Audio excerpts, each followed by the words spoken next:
Pemirsa, calon tunggal Kapolri Komjen Listio Sigit Prabowo menyerahkan makalah sebagai materi uji kelayakan dan kepatutan calon Kapolri kepada Komisi 3 DPR RI. Makalah berisikan visi dan misi yang akan dipaparkannya esok hari.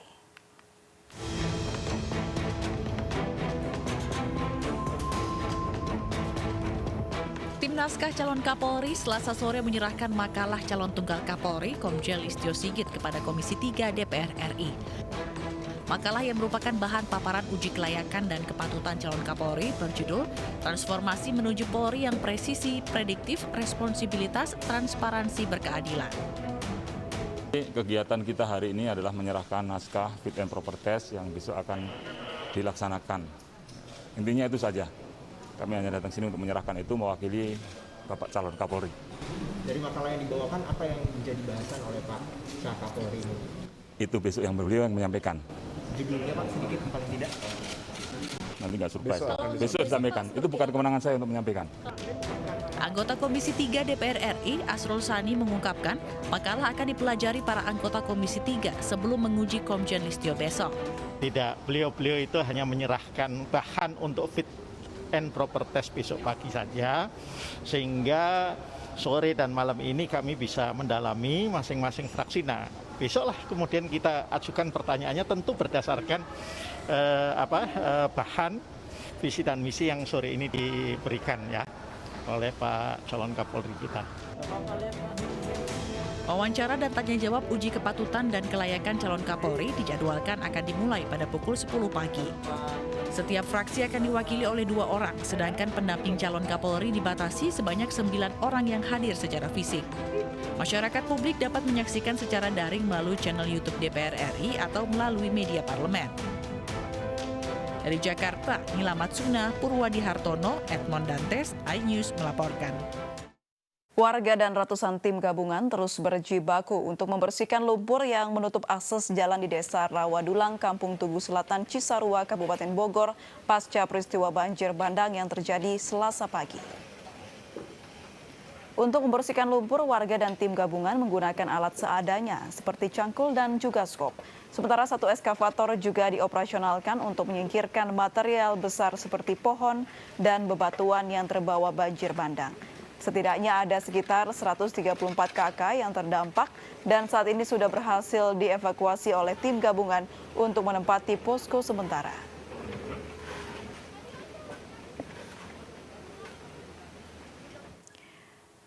Hari ke-11 tim pencarian gabungan kembali menemukan 14 kantong jenazah dan 3 kantong serpihan kecil pesawat Sriwijaya Air SJ182.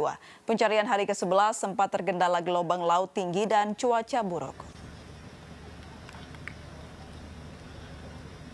Tim gabungan pencarian pesawat Sriwijaya Air SJ182 kembali menemukan 14 kantong jenazah dan 3 kantong serpihan kecil badan pesawat yang dibawa ke dermaga JICT Tanjung Priok.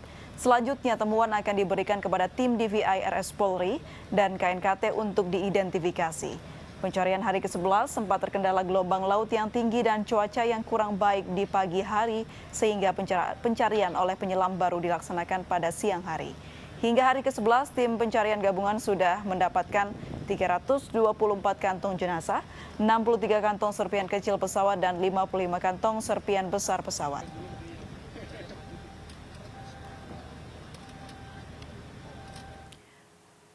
Komite Nasional Keselamatan Transportasi menyebut jika flight data recorder Sriwijaya Air SJ182 yang jatuh di perairan Kepulauan Seribu berhasil diunduh tadi pagi. Hasil unduhan masih diteliti KNKT.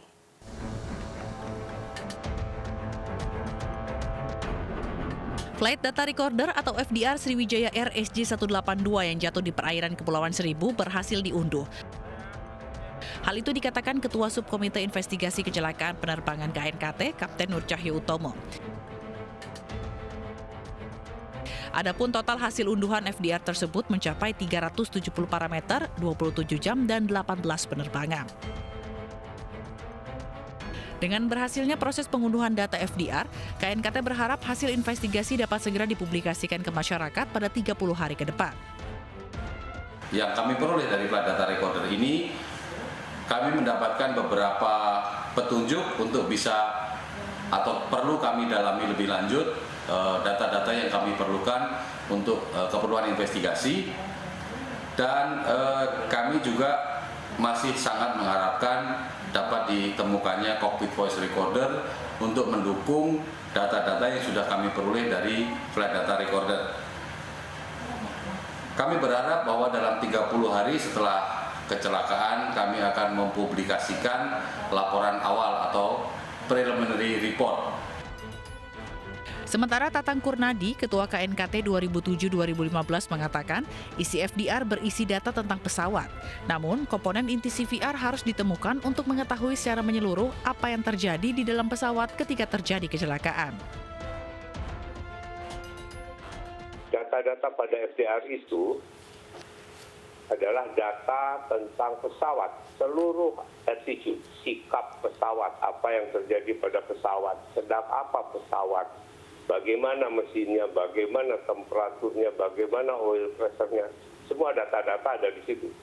Ada bisa sampai 1000 parameter ya, bisa dicatat kalau bagus FDR-nya. Nah, sehingga kita bisa mengetahui pesawat itu berjalan dengan baik, ada hambatan apa, ada gangguan apa, itu bisa terbaca dari data-data yang dihasilkan oleh flight data recorder tersebut, begitu. Tentunya CVR harus bisa ditemukan ya, karena dua pasangan itulah yang akan membuat investigasi berjalan perfect, bagus gitu, lengkap. Kita puas membuat satu analisa, membuat satu penyajian kecelakaan itu terjadi kenapa, argumen-argumen dan kemudian juga rekomendasinya, itu bisa didapatkan dari dua benda itu, FDR dan CVR. Tim Basarnas telah menemukan FDR Sriwijaya RSJ182 pada 13 Januari lalu. Untuk CVR, tim Basarnas baru menemukan casing dan baterai CVR, sementara memori CVR yang berisi rekaman data pilot masih dicari. Tim Liputan iNews melaporkan. Pemirsa, berlibur ke kawasan Mandalika, Lombok, Nusa Tenggara Barat, Anda tidak perlu cemas merogoh kocek dalam-dalam untuk biaya menginap.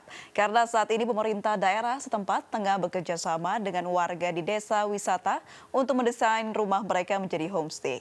Dengan harga yang terjangkau, Anda bisa menikmati sensasi berlibur di desa dengan keindahan panorama alam sekitar.